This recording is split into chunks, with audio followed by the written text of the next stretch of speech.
కొనిదెల పవన్ కళ్యాణ్ అనే నేను శాసనసభ సభ్యుడిగా ఎన్నికైనందున శాసనం ద్వారా నిర్మితమైన భారత రాజ్యాంగం పట్ల నిజమైన విశ్వాసం, విధేయత చూపుతారని, భారతదేశ సార్వభౌమాధికారాన్ని, సమగ్రతను కాపాడుతానని, నేను స్వీకరించబోయే కర్తవ్యాన్ని శ్రద్ధాశక్తులతో నిర్వహిస్తానని దైవ సాక్షిగా ప్రమాణం చేస్తాను.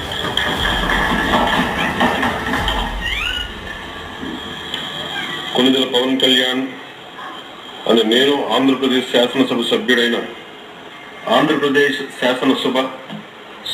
కొనిదెల పవన్ కళ్యాణ్ అనే నేను సభా నియమాలకు కట్టుబడి ఉంటానని, వాటిని అనుసరిస్తానని, సభా మర్యాదలను పాటిస్తానని, సాంప్రదాయాలను గౌరవిస్తానని దైవ సాక్షిగా ప్రమాణం చేస్తున్నాను.